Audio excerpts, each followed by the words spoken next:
Hello दोस्तों, नमस्कार, राम राम। कैसे आप सभी लोग दोस्तों। आई होप फ्रेंड्स कि आप सभी एकदम बढ़िया, मस्त और जबरदस्त होंगे दोस्तों। अमन से लेक्चर्स के इस नए वीडियो में आपका एक बार फिर से दोस्तों स्वागत है। आज हम बात करने वाले फ्रेंड्स कक्षा 9 के विज्ञान के दूसरे चैप्टर जिसका नाम है कि क्या हमारे आसपास के पदार्थ शुद्ध हैं।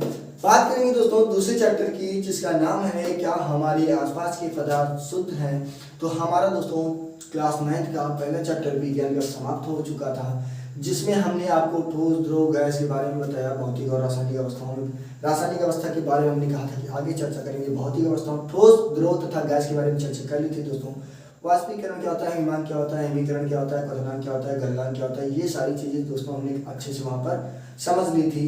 तो अब हम बात करने जा रहे हैं, उस चैप्टर का नाम था हमारे आसपास के पदार्थ। उस चैप्टर में हमने पढ़ा कि हमारे आसपास में कैसे पदार्थ, कौन कौन से पदार्थ पाए जाते हैं, उनमें क्या क्या गुण होते हैं दोस्तों, उनकी कैसे पहचान करेंगे, कौन से पदार्थ कैसे होते हैं। और इस चैप्टर में हम बात करने जा रहे हैं कि जो भी हमारे आसपास के पदार्थ पाए गए हैं वे शुद्ध हैं कि नहीं। ठीक है दोस्तों, तो इस चैप्टर में हम बात करेंगे कि हमारे आसपास के पदार्थ शुद्ध हैं। इससे पहले वाले चैप्टर में हमने बात की थी अपने आसपास के पदार्थ की। इसमें देखेंगे क्या वे पदार्थ शुद्ध हैं या फिर नहीं। ठीक है फ्रेंड्स, तो आज की वीडियो में हम आपको सिर्फ और सिर्फ शुद्ध पदार्थ मतलब कि पदार्थों को वर्गीकरण समझाने वाले हैं। और नेक्स्ट वीडियो में इस वीडियो हम आगे बढ़ाएंगे दोस्तों। तो समझ लीजिए कि क्या होता है शुद्ध। सबसे पहले बात करेंगे कि जो हमारा है एक शब्द शुद्ध, ये शुद्ध का मतलब क्या हुआ, शुद्ध। ठीक है दोस्तों, तो आमतौर पर दैनिक जीवन में हम लोग जो भी मतलब कि हम लोग हैं, तो हम लोग क्या समझते हैं, शुद्ध का मतलब होता है किसी प्रकार की, अगर किसी वस्तु में किसी प्रकार की मिलावट नहीं है तो वो वस्तु शुद्ध है। ठीक है दोस्तों, अगर किसी वस्तु में किसी भी प्रकार की मिलावट नहीं है तो वो वस्तु शुद्ध है। कैसे दोस्तों, अगर हम बात करें तो हम लोग जैसे कि हमारी फैमिली में मम्मी पापा लोग कोई भी हो या फिर हम लोग हो, अगर पड़ोसी के घर से दूध मंगाते हैं कि दूध चाय बनाने के लिए दूध चाहिए, फिर पीने के लिए दूध चाहिए, तो हम लोग क्या करते हैं, अरे इसमें तो पानी मिला है, देखो तो इसे ऐसे अंगुली डालकर देखे तो दोस्तों उसमें अंगुली डालकर देखे, अगर वो पानी बड़ी जल्दी दूध बड़ी जल्दी नीचे गिर जाता है तो इसका मतलब हम लोग समझ जाते हैं ये मिलावटी दूध है, इसमें मिलावट है। क्या मिलावट है, इस दूध में पानी को मिला दिया गया है दोस्तों, इस दूध में पानी को मिलाया गया। तो हम लोग शुद्धता को परख रहे हैं उसमें कि क्या उस दूध में पानी मिलाया गया है कि नहीं। तो इसका मतलब दोस्तों दूध को शुद्ध देखने के लिए हम ये देख रहे हैं कि क्या उसमें किसी प्रकार की मिलावट की गई है या नहीं की गई है। ठीक है दोस्तों, तो आम जीवन में हम लोग शुद्ध का मतलब यही समझते हैं कि क्या उस पदार्थ में जिसमें हम शुद्धता देख रहे हैं कि क्या उस पदार्थ में किसी प्रकार की मिलावट की गई है या नहीं। ये तरीका है दोस्तों हम लोगों का। क्या तरीका है आम जीवन में, क्या तरीका है आम जीवन में आमतौर पर देखा जाता है कि किसी पदार्थ में मिलावट, किसी पदार्थ में मिलावट तो नहीं है, किसी पदार्थ में मिलावट तो नहीं है। और अगर नहीं है दोस्तों वही पदार्थ क्या कहलाएंगे, शुद्ध कहलाएंगे। जिस पदार्थ में मिलावट ना हो वही पदार्थ शुद्ध पदार्थ कहलाएंगे आम जीवन में दोस्तों, आम लोगों के जीवन में। लेकिन दोस्तों ऐसा वैज्ञानिक कतई नहीं मानते, वैज्ञानिक इसको कतई नहीं मानते कि मिलावट हो, ऐसा वैज्ञानिक नहीं मानते दोस्तों। ये बात वैज्ञानिक लोग नहीं मानते। वो लोग क्या मानते हैं कि शुद्ध क्या होता है, शुद्ध की हमारी परिभाषा हो गई कि किसी पदार्थ में कोई किसी प्रकार की मिलावट तो नहीं है। ये आम जीवन की परिभाषा हो गई दोस्तों, आम लोगों की परिभाषा हो गई। लेकिन विज्ञान क्या कहता है, वैज्ञानिक क्या कहते हैं, वैज्ञानिक कहते हैं ना भैया ये गलत है। वैज्ञानिक लोग कहते हैं कि हम लोग क्या देते हैं, हम देखते हैं कि क्या वो पदार्थ एक ही प्रकार के मौलिक कणों से मिलकर बना है या फिर नहीं। तो वैज्ञानिक लोगों को शुद्ध कैसे देखते हैं, शुद्ध पदार्थ कि जो पदार्थ को देख रहे हैं वो पदार्थ एक ही प्रकार की मौलिक कण से मिलकर बना है या नहीं। तो ये बात थी दोस्तों कि शुद्ध क्या होता है, शुद्ध पदार्थ क्या होते हैं। हम लोग शुद्ध पदार्थ को क्या मानते हैं और वैज्ञानिक लोग दोस्तों शुद्ध पदार्थ को क्या मानते हैं। हम बात करेंगे कि हम लोग पदार्थ का या फिर द्रव्य का वर्गीकरण कितने प्रकार से कर सकते हैं दोस्तों। तो हम देखेंगे पदार्थ या द्रव्य का वर्गीकरण। सबसे पहले देख लेते हैं दोस्तों पदार्थ,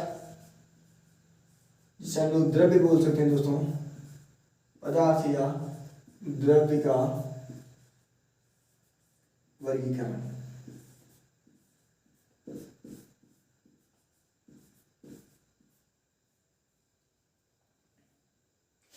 अब देखिए दोस्तों, पदार्थ या द्रव्य का वर्गीकरण हम कैसे कर सकते हैं, कितने प्रकार से कर सकते हैं। तो दोस्तों, अगर हमें पदार्थ या द्रव्य का वर्गीकरण करना है तो पदार्थ या द्रव्य को सबसे पहले तो हम दो भागों में बांट सकते हैं दोस्तों। सर्वप्रथम मैंने दो भागों में बांट सकते हैं। दो भाग हो गए दोस्तों। इसका पहला भाग क्या है, पदार्थ का या फिर द्रव्य का जो पहला भाग है उसे कहते हैं दोस्तों शुद्ध पदार्थ। शुद्ध पदार्थ इसे हम कहेंगे शुद्ध पदार्थ। और जो इसका दूसरा पार्ट है वो आप लोग पहले से ही समझ गए। अगर ये शुद्ध तो दूसरा पार्ट दोस्तों अशुद्ध। ये अशुद्ध पदार्थ, शुद्ध पदार्थ और अशुद्ध पदार्थ, ये हो गया दोस्तों शुद्ध पदार्थ, अशुद्ध पदार्थ। तो द्रव्य को हम मुख्यतया दो भागों में बांटते हैं। पहला तो शुद्ध पदार्थ और दूसरा अशुद्ध पदार्थ। तो अशुद्ध पदार्थ दोस्तों हो गया। अब देखिए शुद्ध पदार्थ और अशुद्ध पदार्थ में क्या होता है, शुद्ध पदार्थ को भी हम दो भागों में डिवाइड कर सकते हैं। शुद्ध पदार्थ को हम दो भागों में बांट सकते हैं दोस्तों। ये हो गया शुद्ध पदार्थ दो भागों में, और अशुद्ध पदार्थ को भी हम दोस्तों दो भागों में बांट सकते हैं। तो दोनों को दोस्तों हम दो भागों में बांट सकते हैं, शुद्ध पदार्थों को भी और अशुद्ध पदार्थ को भी। तो शुद्ध पदार्थ में दोस्तों दो भाग कौन से हैं और अशुद्ध पदार्थ में वो दो भाग कौन से हैं। तो शुद्ध पदार्थ में दोस्तों पहला भाग जो आता है वो होता है तत्व। वो होता है फ्रेंड्स तत्व। और दूसरे पार्ट को कहते हैं, जो दूसरा भाग है उसे नाम देते हैं, उसे हम लोग कहते हैं यौगिक। यौगिक, ठीक है दोस्तों। तो तत्व हो गया और यौगिक हो गया। शुद्ध पदार्थ, शुद्ध पदार्थ को दो भागों में बांटा, तत्व और दूसरा पदार्थ है दोस्तों, दूसरा पार्ट है उसका यौगिक। अशुद्ध पदार्थ को दो भागों में बांट सकते हैं। पहला तो दोस्तों अब पहले तो देख लीजिए, अशुद्ध पदार्थ को हम लोग मिश्रण भी कहते हैं। अशुद्ध पदार्थ को हम लोग मिश्रण भी कह सकते हैं। तो मिश्रण या अशुद्ध पदार्थ को दो भागों में, पहला तो दोस्तों समांगी मिश्रण, पहला समांगी मिश्रण। समांगी समझ गए तो दूसरा भी आप समझ गए होंगे। हाँ पक्का समझ गए हैं दोस्तों, विषमांगी मिश्रण। क्योंकि ये सारी चीजें आप छोटी क्लास में भी पढ़ चुके हैं। इसे कहते हैं विषमांगी मिश्रण, समांगी मिश्रण और विषमांगी मिश्रण। तो पहला शुद्ध पदार्थ, दूसरा अशुद्ध पदार्थ। शुद्ध पदार्थ दो प्रकार के, तत्व तथा यौगिक। अशुद्ध पदार्थ भी दो प्रकार के दोस्तों, समांगी मिश्रण और विषमांगी मिश्रण। हम इनके उदाहरण भी देखते हैं दोस्तों कि क्या उदाहरण है तत्व का, क्या उदाहरण है यौगिक का, क्या उदाहरण है समांगी मिश्रण का और क्या उदाहरण है विषमांगी मिश्रण का। तो दोस्तों हम इनके उदाहरण भी देख रहे हैं कि इनका उदाहरण क्या है।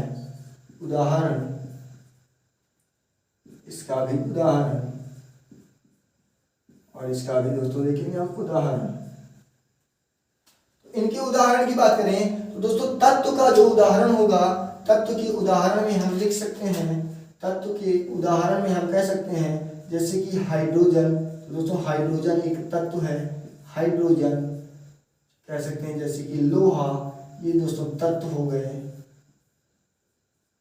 लोहा।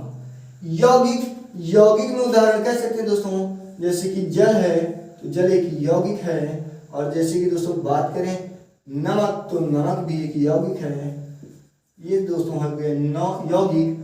और उसके बाद जैसे कि समांगी मिश्रण, समांगी मिश्रण में कह सकते हैं दोस्तों वायु, वायु हमारा समांगी मिश्रण है। विषमांगी मिश्रण का उदाहरण, इसमें जैसे कि एक उदाहरण ले सकते हैं दही, दही हमारा विषमांगी मिश्रण है।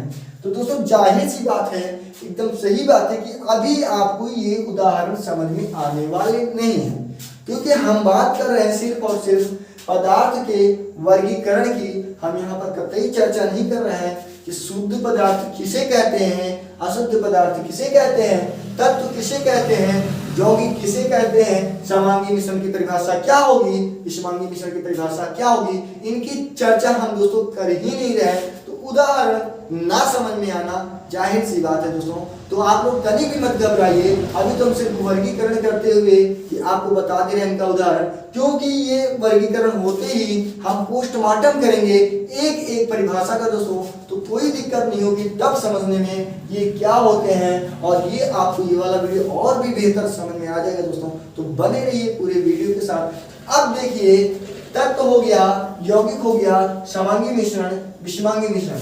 तो दोस्तों यहाँ पर तत्व के भी पार्ट होते हैं दोस्तों। तत्व के दो पार्ट होते हैं, तत्व के दो पार्ट होते हैं। ये तत्व हो गया दोस्तों, तो तत्व दो भागों में विभाजित होता है। तत्व दो भागों में विभाजित होता है, और तत्व के दो भाग कौन से हैं ये आप लोग भी समझते हैं दोस्तों। पहला अगर बता दिए तो दूसरा पता चल जाएगा, दूसरा बोल देंगे तो पहला। तो देखिए धातु, पता चल गया ना दूसरा दोस्तों, अधातु। तो धातु और अधातु ये तत्व होते हैं दोस्तों। ये दोनों ही तत्व के दो भाग हैं, पहला धातु तथा दूसरा अधातु दोस्तों।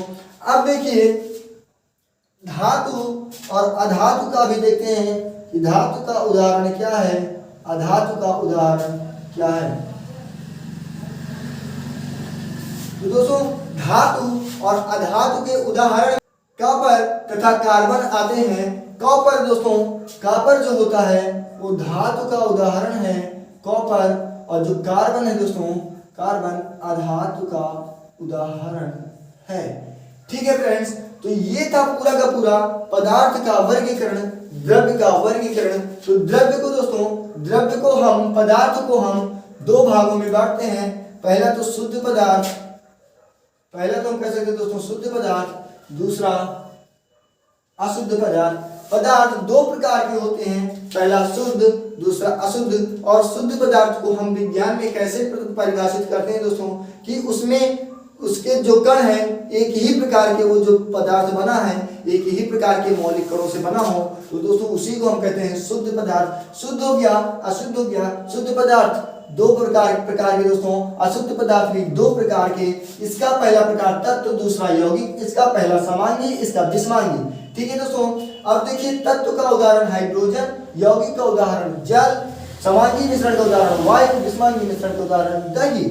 उसके बाद दोस्तों तत्व को दो पार्ट में तत्व भी डिवाइड होता है, जबकि यौगिक नहीं होता दोस्तों। तत्व का पहला पार्ट धातु, दूसरा पार्ट अधातु। धातु को दोस्तों उदाहरण में कह सकते हैं कॉपर, और अधातु के उदाहरण में कह सकते हैं कि वो दोस्तों होता है कार्बन। आई होप दोस्तों कि आप सभी को ये वीडियो काफी ज्यादा पसंद आया होगा, समझ में आया होगा। दोस्तों समझ में आया है तो वीडियो को लाइक कीजिएगा दोस्तों, और चैनल को सब्सक्राइब कर लीजिए, तथा दोस्तों जितना हो सके वीडियो को शेयर कर लीजिए दोस्तों। और आने वाला वीडियो जरूर देखिएगा, क्योंकि हम उसमें बात करेंगे शुद्ध पदार्थ क्या होते हैं, अशुद्ध पदार्थ किसे कहते हैं, और इन सभी के परिभाषा की दोस्तों। क्योंकि ये वीडियो उदाहरण आपको समझ नहीं आया होगा, क्योंकि परिभाषा तो आपको बता ही नहीं गई। आने वाले वीडियो में हम बात करेंगे दोस्तों इन सभी की परिभाषाएं की। तो बने रहिए आप हमारे अमन सर लेक्चर्स के इस चैनल पर। तो दोस्तों आने वाले वीडियो तक के लिए जय हिंद।